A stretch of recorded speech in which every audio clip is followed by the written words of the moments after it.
Gopi? Yes. Well, Hi, David. How are you? Hi, Nick. I'm good. I'm good. Thank you. I think I'll start us off now and put this into the context I always use, which is to position this that we were hunter-gatherers for several million years, and then we evolved into the agricultural age and got settled, and we were there for several thousand years.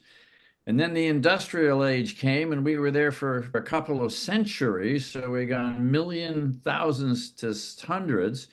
The information age, we've been a couple of decades, so we're now down to 10. And we've just hit this new augmentation age, which is just emerging. And it is absolutely transformational. As Nick never ceases to point out to me, this is exponentiating exponentials, which nobody understood, and I still don't, but I'm working on it.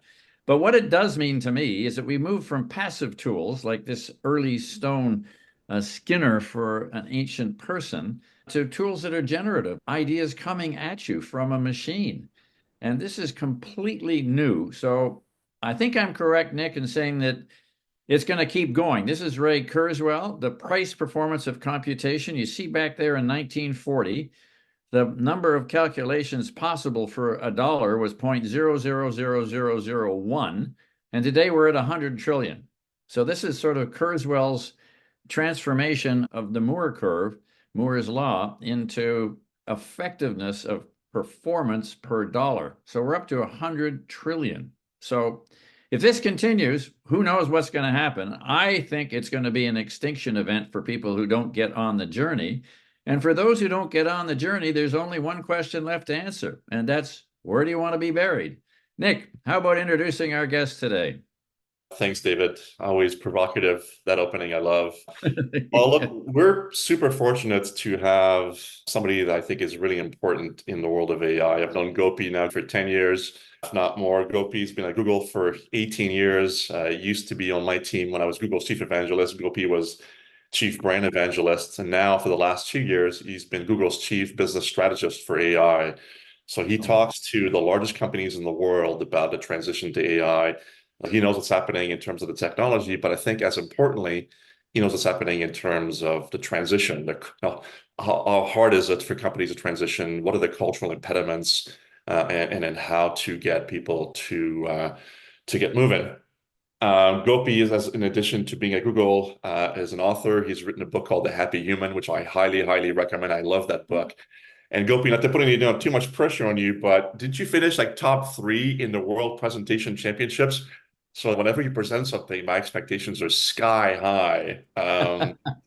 So Gopi's an extraordinary speaker. So we're going to let Gopi talk for the next, 55 minutes or so. But please, if you have any questions, put them in a chat, and then we'll interrupt Gopi and ask him topical questions. But he's got so much to share that we thought we would give him the entire time. But certainly, please ask questions. So Gopi, with all that, welcome to the webcast. We're super, super thrilled to have you. Thank you, Nick. Thank you, David. And I appreciate the very warm welcome and introduction.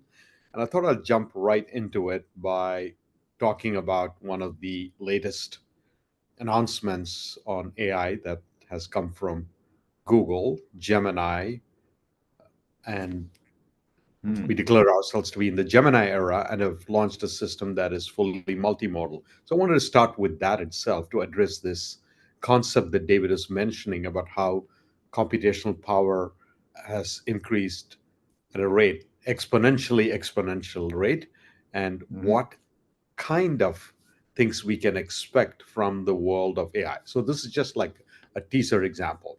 So I'm going to present something on the screen and we'll get started with that. So give me just a minute. Share. Perfect. All right. You able to see it saying using AI as Yes, a sir. force Yep. multiplier? Okay. So I should have called it an exponential multiplier. so, uh, so we announced Gemini and said this is a large language model that is built to be from the ground up, to be multimodal. And that's a very kind of technical description. From a business perspective, what does it mean? And in order to make that point, I'm going to give you a short demo, a recorded demo of Gemini talking to one of the engineers who's testing Gemini. So in the demo, this engineer draws something on a post-it pad and asks Gemini to guess it and has a conversation with it.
Okay, so that was like a quick demo of this conversation with Gemini. The screen has gone black. Don't worry.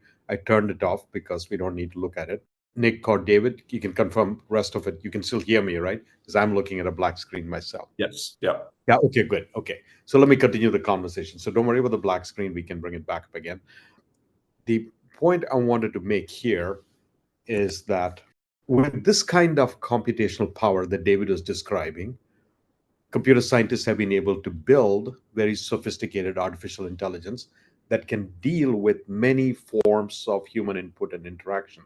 And in this short demo you saw, there was pictures, there was audio, somebody talking to it, the system talks back to you, and that's what they mean by multimodal.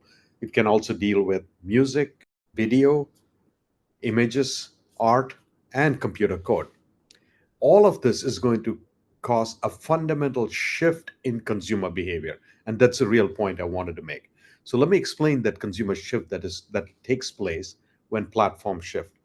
When the consumer internet became popular, starting around 1994-95, when the browser was created, all of a sudden humanity said, I can look at so much information, I can use it to book my airline tickets and buy shoes and order coffee and do my kids' homework. The killer app that emerged out of that, of all the applications, was search. And this is when Google was born in response to that. Humans needed to search and quickly get to the information they needed. And it is not simply they use search engines, they expected that search behavior to be available in every business they interacted with.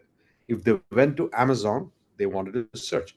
If they went to DoorDash, they expected to search. If they go to Netflix, they expect that search function.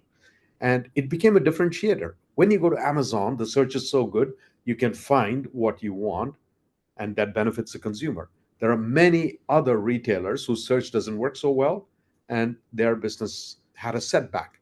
Similarly, when 2007, this became a primary device by which humans operate around the world, mobile. This came with one feature that then defined the killer application, and that is location awareness.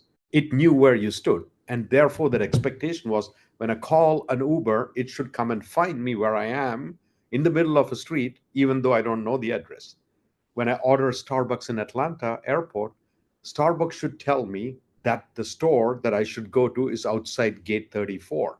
That location awareness became a key, and businesses that offered that understood it did much better than others. In a similar way, we are about to witness another shift, in my opinion, because of that demo I showed you. We are going from search engine in consumer expectation to answer engine, fully formed answers, and consumers are getting used to it when they go to Gemini and ChatGPT, to one more shift. I call it conversation engine. What you witnessed is that early example of a system seemingly understand different forms of human interaction, speech, drawings, nuances, language, accents, and able to effortlessly have a conversation with you. And why this is important is this function, this aspect of behavior will soon become the norm in the consumer's mind when they go to the United website. They will expect to have a conversation and be able to book their itinerary. This is the expectation they'll have when they go to a telephone company, a bank's website, and say, I want to have a conversation and get to the financial information I need. So that is like an important shift. I wanted to make the point that with all of these trends, and when you see the announcement of multimodal language models like Gemini, that is how I'm visualizing how the future will emerge. And Gopi, like I completely agree with you, first of all. And presumably, the consumer shift will eventually also become an employee shift, right? I mean, as consumers change their behavior, they also expect their workplace to have similar kinds of tools. So that presumably employees will expect to have conversations with their internal tools and data and so on and so forth. Do you agree with that? Absolutely. So I met a few weeks ago with the global CMO of a very large consumer products company, one of the biggest. And if you look at the business, they have multiple categories, several dozens categories in the. They do business in almost every country in the world, and they've also been for several decades as a business. So if you look into the what I call the cultural history of that company, the number of campaigns they have for different products, for different consumer products, will run easily into the hundreds of thousands. And if you're a new marketing manager trying to do a campaign in, say, Egypt for a particular food product, you're interested in seeing where there's similar kind of campaigns that are conducted that achieve the goals that I'm trying to set out to achieve. And it might be a conversation you'll want to have. Today, it's a very difficult process to find information in these kind of organizations. You may or may not get it. And often what people do, you talk to someone, you email them saying, hey, Dave, are you aware of a campaign like this that is done? And if David has it in his memory, he'll say, yeah, I think Nick worked on something like this in New York. Talk to him. He might be able to help you. This is how we operate.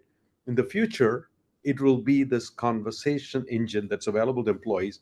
We can simply query a system, and that will look through the corpus of knowledge and folklore and cultural information inside the organization and get you what you need to move you forward. You're absolutely right. Okay. Shall I continue the second portion? I'll share screen again, and I hope this toggle thing is not too distracting. But periodically, I wanted to come back and see it. Okay, here we go. So are you able to see the screen, a rectangle, Nick? Yes. Yeah. Good. Okay. So I want to repeat the point that David made at the beginning, that every decade or so, there is a major technology platform shift. And the first shift happened in the 1990s when the consumer internet came into vogue and the browser enabled it, starting with Netscape and then the birth of services like Yahoo, Google, Amazon, etc. In the 2000, it was the mobile shift. And now we are witnessing the third biggest shift, which is AI. And I would put AI in the same category as that once in a century shift that really bends the arc of civilization. This is similar to the printing press in 1400s, or electricity, discovering that in the 1700s, or automobile in 1890, etc. So this is an incredibly profound shift. And by now, you've heard it many times, but this is going to touch everything from music to manufacturing to medicine. Every field will have profound shift because of this capability. And this is what I want to explore in the next few minutes. The question I always get from the C-level conversations, as Nick was mentioning, I've had more than 100 in the last 12 months or so of with big global corporations. They all ask, what is my AI strategy? And I always say that is the wrong question to ask. From a business perspective, if you are thinking of how do I take full advantage of everything that is happening in AI, you want to start by asking the question, or I want to know, what is your strategy first? And once I know what are you trying to accomplish in the next year or next 3 years, then I can work backwards with you and say, now let's look at how AI can enable that strategy. And there's a subtle difference between those two approaches. Instead of starting with the technology and say, how will I use it? It is starting with what is your business goals and then saying, how can I take advantage of the technology? Let me explain this in a little more crisper business terms. So let's assume that you all work in retail. And in the retail industry, the value chain looks something like this. You go through these stages where you start your planning, you then produce the goods or source the goods or from your suppliers, and then you move them to the marketplace, sell, etc., right? All the way to servicing. And then across all these functions, there are some cross business functionality. And depending on where you generate the most value, we can look at, can AI enhance that particular function? And it may look something like this. Don't worry about what's written in the little boxes. This is just my attempt or our attempt to kind of distill down as to where AI can have the biggest impact. And at this point, you might say marketing is where you have the biggest differentiation. That's your strength. And then we can zoom in on that and saying, okay, in the case of marketing, let's look at these areas, in the area of creative or marketing content or optimizing your campaign. And that's where AI can have the biggest benefit. And from there, then we can work forwards and see how AI can have the most strategic benefit. I'll give you an example of this kind of an approach. I was talking to a CEO of a company in a business where long-term contracts are involved with the consumer. Think of like the telephone service or cable service or other forms of subscription-based model. And he was telling me that the biggest problem that he's experiencing in this business is not acquisition of customers. He says, I have the marketing strategies to get the customers I need at the volume I need to get. My problem is keeping them. They don't stay long enough. Within 12 months, 40% of them are gone. I have a high churn, and I need to keep them for at least 2 years for me to recover the cost of acquiring them. And you see, these customers don't simply suddenly wake up one morning and leave. Before they leave, they're sending me various signals. If I have the ability to look at a single customer and look at their feedback in the customer service form or of the conversation with the call center or what they did on the site when they visited and they were exploring, they're leaving tiny footprints saying, I'm disgruntled, I'm about to leave. And he said, if there's some way by which I can use AI to identify that Nick is not happy with my service, he'll be gone in the next 90 days. I have an opportunity to reach Nick and do something about it. That's what I mean by strategically trying to understand what is the biggest problem you're trying to solve for. And then let's work backwards and use AI as a tool. This would be a good point to segue into a question that Nick had asked me to earlier, that a company like Google is at the forefront of AI innovation. It's declared itself to be an AI first company as early as 2016. And there's a lot of innovation coming out of Google on the AI front. How is Google thinking about AI? Google has consumers, it serves corporations, big and small. It has a number of services. Across all of this, what is the role of Google as an AI first company? So I thought I'd take a minute to explain that and use that as a larger framework to explain then how AI can be a benefit to corporations, the audience that is here on this podcast. Google's focus is three audiences: consumers, communities, and organizations or companies. Consumers, communities, and companies. And with each of these three groupings, the mission is very simple from an AI perspective: how to use AI to help each group achieve their highest potential. How can AI help consumers, communities, companies to achieve the highest potential? What does this mean? It means four things from execution perspective. First, we are creating better consumer experiences across all the consumer platforms that Google offers. There are 15 consumer surfaces that are used by 500 million people or more. Six are used by 2 billion people. Think of search, Gmail, YouTube, Chrome, Android, etc. All of these are being enhanced with AI. You will have a better consumer experience. And this is important no matter what your business is, because of these changes that are coming to the consumer experience from search to YouTube to Gmail and all the other consumer surfaces.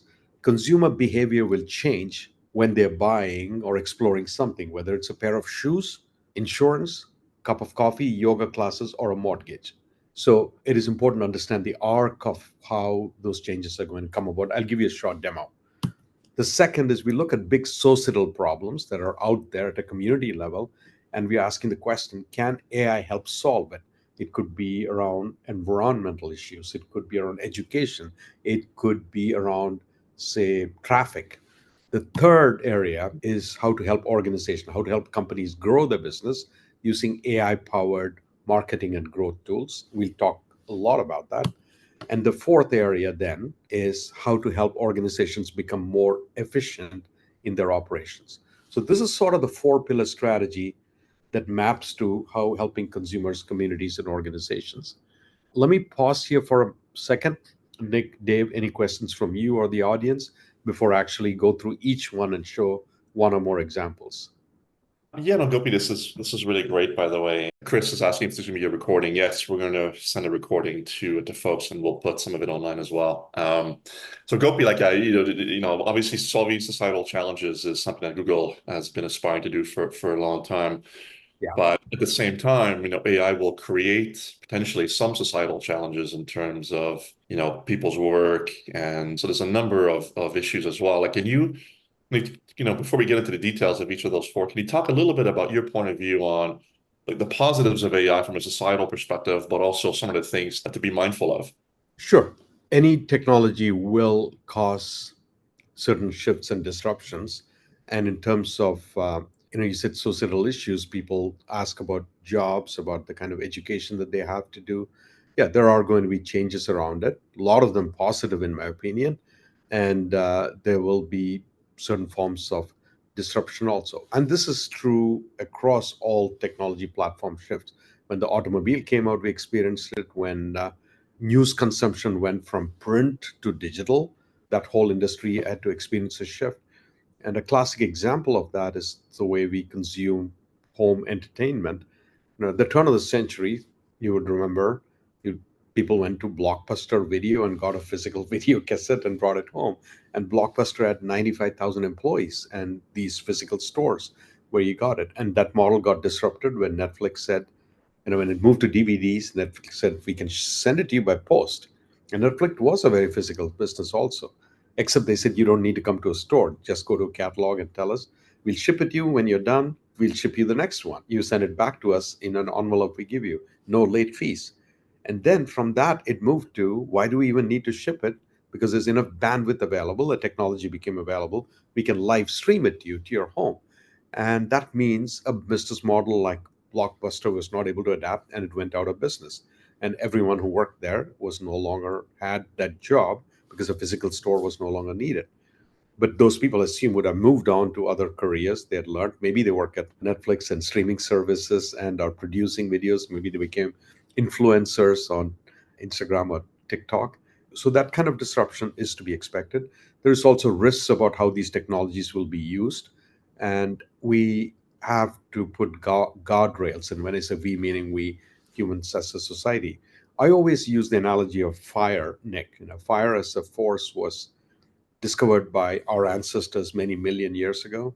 And when it was first discovered, there was this excitement about this orange dancing thing that could keep predators away, warm our caves, and cook that antelope we caught last week. But by week two, that excitement must have faded away when they realized the dangers of fire. Somebody's finger must have got burned, and they realized the cave is getting filled with smoke and soot. So there is health problems, and occasionally the neighboring tribe with whom they had a conflict was weaponizing fire by setting fire to their side of the forest. So that's when, over time, we have put checks and balances, including any building that we occupy has to be certified by an independent third party saying this is now safe for occupancy, that there's enough fire protection. Even that is not sufficient. So every city now has a group of people who are on alert 7 by 24, called the firehouse, the fire force, who will respond if something goes wrong, because sometimes things do go wrong. Even with all of that, occasionally people will still deliberately misuse that force. So we have arson laws built into the penal code in every country. This is how, as a society, we adapted to the dangers of a highly useful force that can occasionally go wrong. Similarly, with AI, extremely useful, but it can be misused by a bad actor. We need to put checks and balances. Two of the things that I'm expecting will come out is, if you look in the software industry, Nick, software is useful and it's good, but people have used the intelligence to create deviant or software that is malicious. And that's why we have antivirus software. There's an entire industry that creates it. And you and I feel safe with our computers, etc., because we run that kind of software. Similarly, with AI, you're right, those kind of dangers exist, but there will be probably an independent third party that creates AI to fight bad AI Right. and keep us all safe. I really like your analogy of Netflix and Blockbuster. By the way, Netflix has 170 million subscribers now, approximately, last time I Yeah. checked. Do you know, well, how many subscribers Netflix had when Blockbuster went bankrupt? No, you. About I will 5 look it million. up. Yeah. 5 million?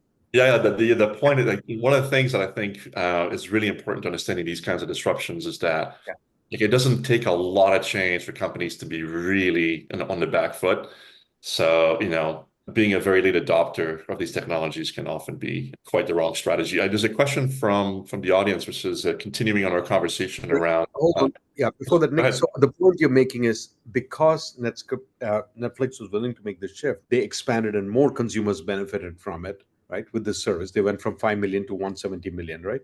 That's Yeah. absolutely right. So from a jobs perspective, I always maintain that as a result of this AI shift, there will be more jobs that will get created in categories we don't even know.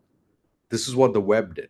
The web created so many categories of types of jobs that did not exist 20, 25 years ago, like data analyst, data scientist, website manager, and a content creator, etc. Same thing is going to happen with AI as well. New categories of jobs I can't even imagine now will be available, again, as an extension of your Netflix expansion. Okay, let's take the question. The question is, continuing on the conversation around some of the concerns with AI. It comes from Ruby. How are we going to use AI to ensure that intellectual property laws, are not breached, right? In terms of training these systems from copyright or trademark data. How do we think about that? Not an expert in copyright intellectual law, so I'll do my best to answer that. The first thing that I will state is, again, when a paradigm shifts, we have to adopt and adjust. Right now, we are trying to address that question using intellectual and property law written in the last century based on when things worked at that time, right? And so those things have to be revisited and rewritten. We did the same thing with music. The model we had for music was breaking down because of platforms like YouTube and Spotify and that streaming. So we had to come up with new rules like DCMA, where now if you use a piece of music as part of your video, you can still do it if the copyright owner, the musician, agrees, but the revenue from that goes to the owner of the music. In some cases, the musician says, "No, my music cannot be used at all," in which case you don't use it. Some others say, "Use it. I don't care. I want more people to listen to it. It's free to use. It's in the public domain." So there are similarly with as AI uses copyright-based material like painting and music, etc., new laws have to be created and adopted, and the Right. legal system will eventually do that. Right now, we are in that cusp where we're moving forward with the technology.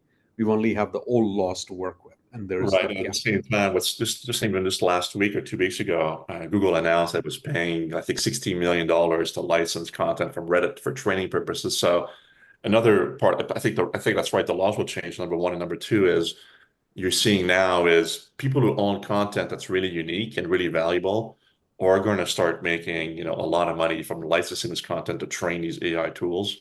It's a 100% margin business, by the way. Here's my content, use it for training. So yeah, I think Gopi, you're right. That we're just in the early days of this, but I'm personally quite confident that we're going to be able to train these AI tools without breaching copyright laws going forward. Well, sorry, Gopi, keep going. You were about to show us some really cool examples, and we interrupted you. All right. Okay. Let me bring the thing back, and I'm periodically taking it off so I can be back on the screen. Am I back on the screen with the presentation? Yeah. Okay, great. So let me now show you an example of each one, creating better consumer experiences.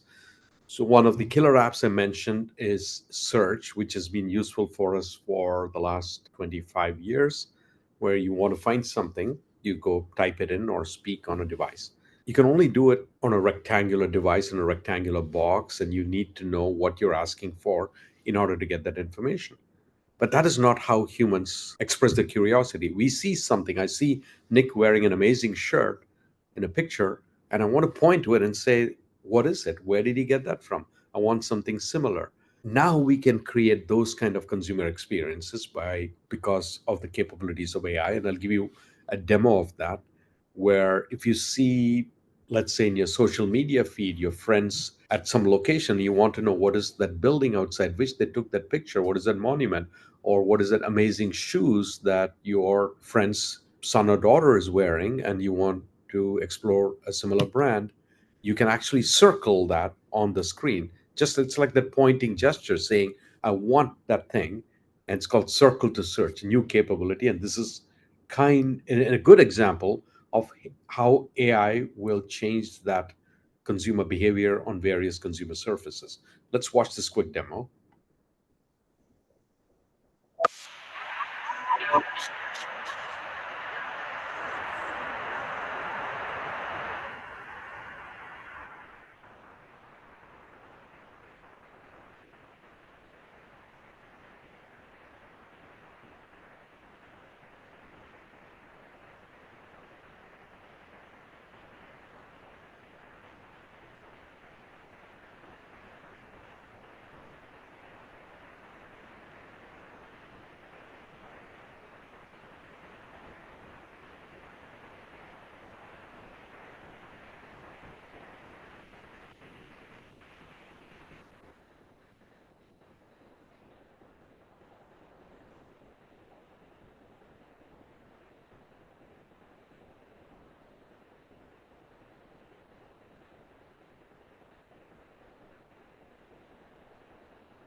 Okay, so it's a quick demo of it, and let's deconstruct what's going on here because so you could be anywhere on the web on your phone. You could be on the New York Times website. You could be on a social media feed. You could be looking at photos of something that you took while you were traveling, and you're simply doing this gesture of touching it or circling it, and it searches, and you get an AI generated search result, meaning a description of what you're looking at. So that creates like a new behavior, and you can imagine, extrapolate of how in the future people might explore fashion or food or a house they want to buy, etc., and how businesses will have to adopt it. And this is just one example, and there'll be an explosion of these kind of new consumer experiences because And AI Gopi, that works power. on AR today, right? You can be wearing AR glasses and just walking around the world, and just the Google will tell you what building you're looking at, what restaurant you're looking at. I mean, this is just a revolution in how to Yeah. search around the world around you. Yeah, if you say you want to look at it, I don't think it's going to do it all the time. That'll become too much information. But when you signal, it might be a quick tap, you'll get that information of what is in front of you exactly without any more effort. And who knows, in the future there'll be a couple of additional information saying where you can buy it or where's the nearest location where you can find it, even as you're walking around in the neighborhood. Absolutely. Or translate into your language. Any number of scenarios are possible. The technology is capable of all of this, Nick. The second example, I said solving big societal problems, and I want to give you an example of how we are thinking about that. Um, there is, and this is why I get excited by the promise of AI, in that it is what David said is right. This technology is moving very quickly. It's going to solve problems on a scale that we cannot anticipate. And that is a good thing because there are so many things in our human condition that is still a problem that needs to be solved for to improve the quality of life for everyone, from access to drinking water to food to urban congestion to travel, etc. One of those examples is flooding. Half the world's population, I'm told, it lives somewhere in an area that could be prone to flooding at some point in their life, particularly if you live along rivers. And a lot of people live along rivers, and usually they tend to be economically less advantaged because they settle down around the rivers for access to water, access to fertile land, and agriculture is their primary source of income. And that might be a good thing, how they've evolved this over centuries, but that also means they're very prone to flooding. And today's flood prediction models that we have, the most advanced model we have, usually only give you warning of hours, not days, hours. So we've used AI to create a model which predicts, anticipates, and predicts floods and gives about 5 days warning. And I'll give you a small video demo of the engineers who built it, explaining how they built it. In particular, focus on how they run simulations on the river using AI, which tries to predict how the river will behave under different conditions. And when they see those conditions emerging in the environment, the model then says in 5 days from now, this is what is likely to happen. We're working with. We complement their effort by adding accurate modeling to that process. We start by collecting thousands of satellite images to build a digital model of the terrain. Based on these maps, we generate hundreds of thousands of simulations of how the river could possibly behave. We receive the measurements from the government and cross those measurements with our simulations. We can then send those forecasts to individuals using search, maps, and Android notifications. This is an example of an alert that we can produce. This alert is for Patna. This alert has over 90% accuracy. The lead time is incredibly important, even more than the specifics. Any information we can give, they will use. You want to show them the alert?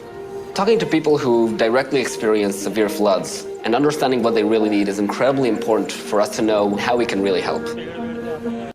So as you can see, the key part of how AI was used to solve this very complex problem is multiple simulations of the river's behavior. And AI can do it very well, very hard to do as humans. We could do it. It takes us a long time to do it for every single river. And then they map it against real-time data that comes in about amount of rainfall or wind or any embankments collapsing, etc.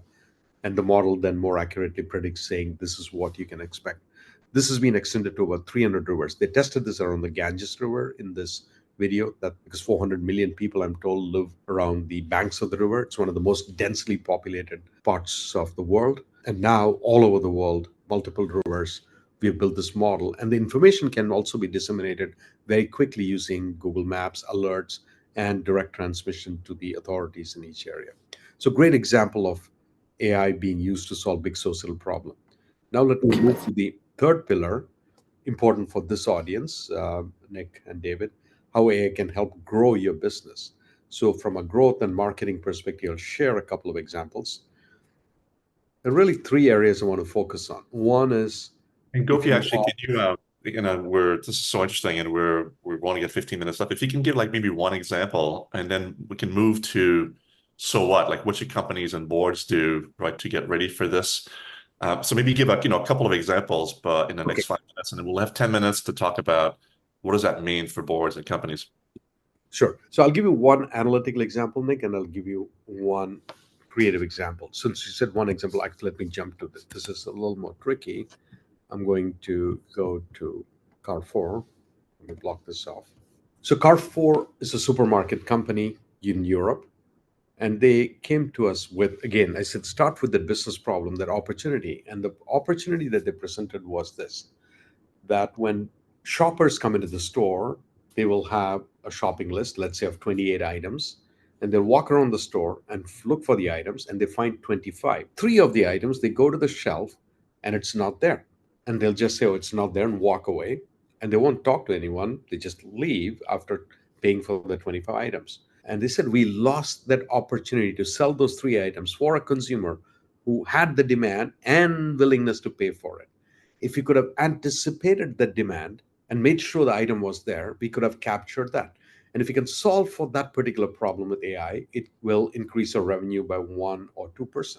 So we used AI powered tools to actually predict the demand for Carrefour. And it takes into account a lot of factors. One is historical sales data. So it tells us patterns.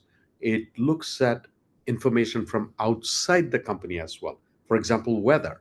If it's going to snow, if it's going to be heavy rain, then they know demand for certain items will vary. It can even look at news related things. Those are kind of things we can build into the model. And I'm making this up as an example. It's my way of imagining what might be possible with these AI system. So let's say there is a particular soccer team that is doing extremely well in the league in Mexico, and they're into the finals. The excitement around that will probably increase the sales of certain items in a neighborhood in San Jose, California, because the community, there is a lot of people from that city in Mexico. And there are factors like that also that can be incorporated into the model, current affairs, weather changes, etc. In this case, this model not only predicted the demand, but then it tries to rebalance the inventory. So if a particular store does not have that item in the middle that we are looking at, let's say cranberry sauce and cranberry jelly, but it predicts that the demand is going to be high, then it sees if a nearby store has it, a regional distribution center, or even alert the supplier to come and restock the shelf. So it's both demand prediction and inventory rebalancing that captures the demand that they were missing. One more quick example, creative, and then we can stop. So if you are doing business internationally, one of the things you have to deal with is language. So you create content for one market, and then you have to adapt to other market, not just language, but culturally make sure it's relevant to the other market. How do you scale and do this quickly? And this is where you can use AI powered tools to do it. So I'm going to use a case study from McDonald's, McCafe. They did a campaign for donut sticks, and they created this thing in the English language. I'll just play the video for a few seconds. It's the most wonderful time of the year. Too early. Have a good day. Good. Mm-hmm.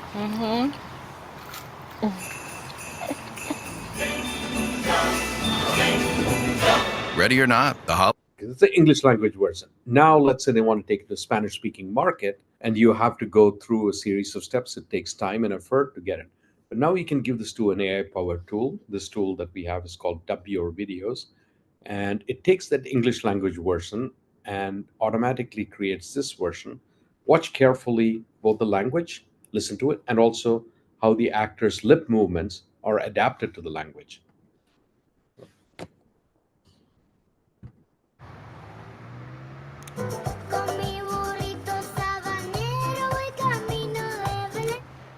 Muy pronto, ¿no? 2 lattes y donut sticks con salsa de chocolate.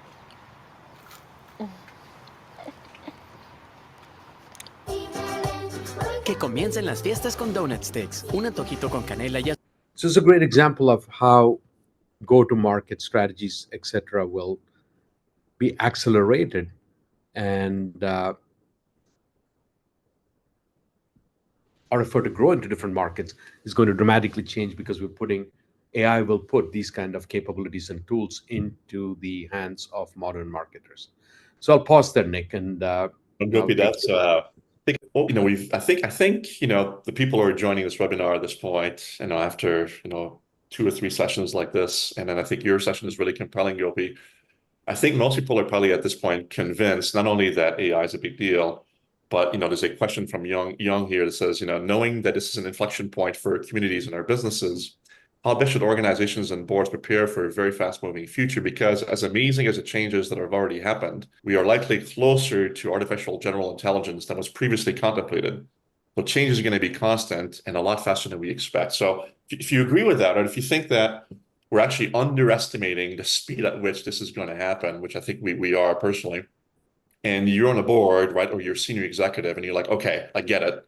I need to create an AI first strategy, but I have a number of issues to deal with here. So what's your experience, Gopi, in talking to senior executives? Like, what are the biggest issues they're seeing to get going on this, and how do they get around these issues? Yeah, the 3 issues that I've seen, and first is just even understanding this technology and its capabilities. There is so much out, you need to parse through that information and just really distill it down. And a classic example of that is AI is a vast roving field with many, many different capabilities, as I showed from that circle to search thing for consumers, or the flood prevention model simulation, to the McDonald's McCafe language translation of our ads. There are many things it is capable of. The one capability people seem to understand more than others and therefore gravitate towards it is first the conversational capability that I demoed in the beginning with Gemini talking. That's because many people have used at least once, asked a question to ChatGPT or Gemini, and therefore, for a lot of people, that becomes central to what AI is capable of. And it's much more than that. And because of, if your understanding is limited, then you tend to solve for problems with an understanding. So often the tendency is to say, let's create a customer support system using AI, which is a legitimate application use case, but they may or may not be the most important. Like I said, for the CEO with the churn problem, using the analytical capabilities of AI, similar to what they did was flood prevention, probably yields better results. So that is the first, really spending some time understanding the full gamut of the technology. And I showed the retail value chain, where you say, how exactly are you adding value in your business from sourcing all the way to customers? And within that, then asking the question, what are my pockets of differentiation? Where do I have the advantage? Can I use AI to boost that advantage? Are you in fast fashion? Are you in a business where an extraordinary customer service is the differentiator? So you need to understand that. And this is where spending some time and reflecting on it, and even having someone who understands AI deeply from a business perspective to take you through that arc, if you don't have inside the organization, is important. The second is the tendency to go chase the most shiny thing. So right now, everyone in a conversation, image generation is another one I get often talked about. And again, this is a legit use case, but is that the one that'll have the best benefit for your business? Sometimes some of the more boring aspects of AI that crunches numbers, that does predictions, might be far more useful and beneficial, like the car, for example, that I mentioned. Fulfilling that unfulfilled demand or the missed out demand is where they saw the biggest opportunity. And that kind of AI, the consumer would never see, right? It's not consumer facing. But from a back end, from an inventory, that's where the business was actually benefiting from it. It makes sure the consumer experiences it by saying, when I go to Carrefour, the shelf always seems to have the item I'm looking for. That's the only thing they learned. But there's no understanding that it is AI that drove that. So that is the second area to sort of focus on. Don't, instead of chasing the shiny thing, chase the one where you'll have the biggest revenue or profit impact or cost reduction impact. The third thing I'll say is the technology will keep moving forward at an extraordinary pace because the ingredients are available, as David pointed out in the beginning, and those are, we now have the compute power, we now have the frameworks like the transformer model, etc., to drive it, and we have vast amounts of digital data. So the technology will move forward.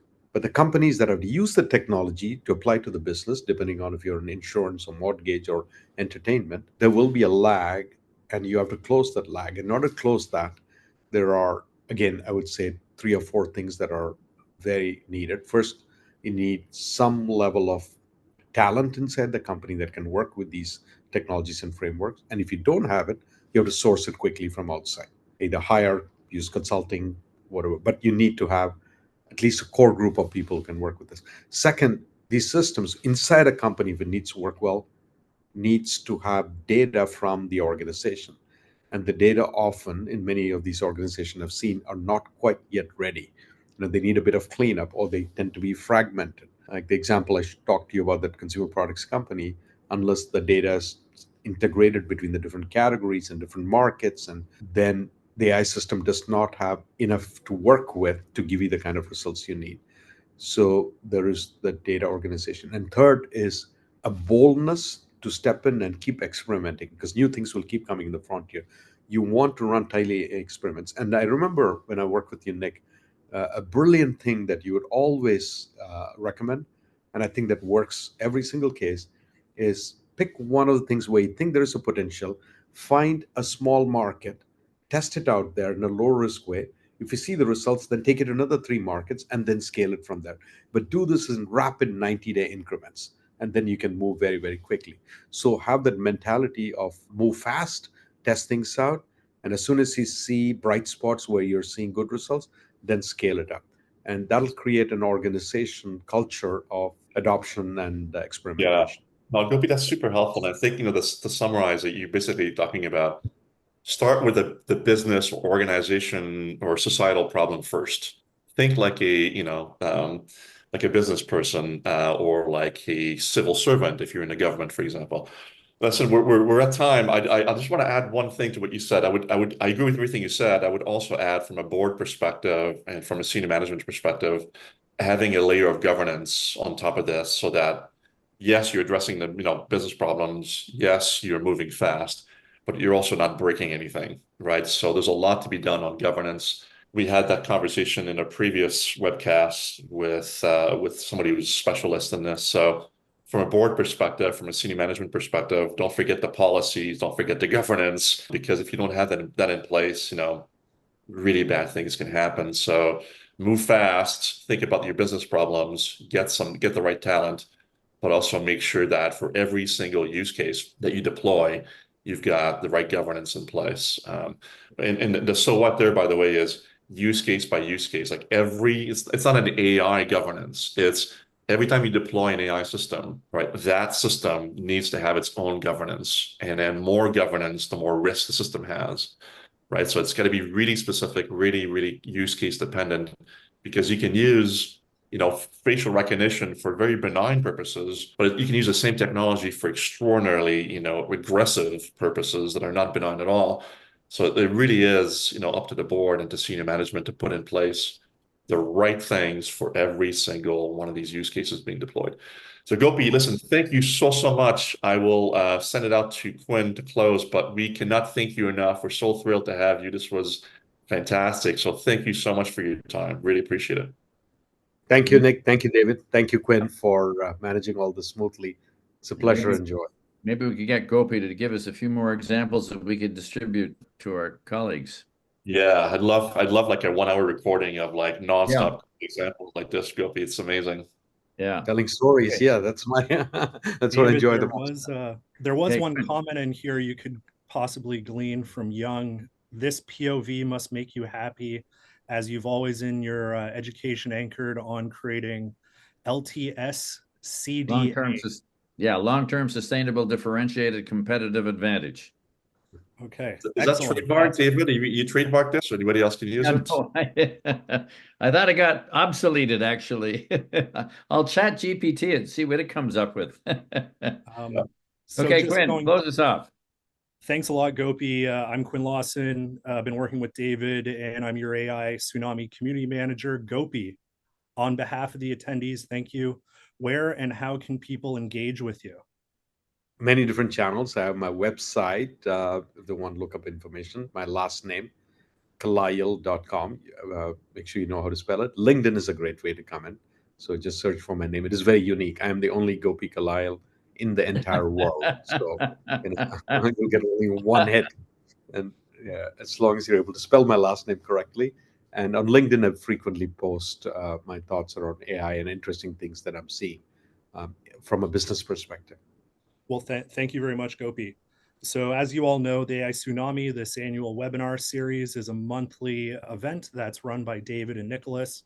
You can think of David as someone who is talking about an extinction event, a little bit of pessimism if you don't act now.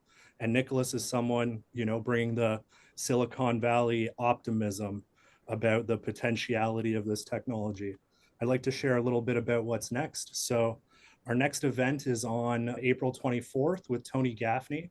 This one has a bit of a unique Canadian perspective. He'll be talking about AI investment, R&D, and productivity as a uniquely Canadian lens. In addition to that, April will be a big month. If anyone is in Canada, in Toronto in particular, there's an event to honor David Beatty with a focus on content directly related to this, the digital tsunami. And it's to mark his remarkable leadership to the David and Sharon Johnston Center for Corporate Governance Innovation. So please feel free to attend, get your tickets, and would like to see you there.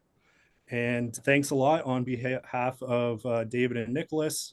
If you'd like customized board briefings or anything related to the digital tsunami or corporate governance education, please reach out. Thank you very much on behalf of everyone. Bye-bye. Thanks, Quinn. Thanks, Gopi. Thank you. Bye.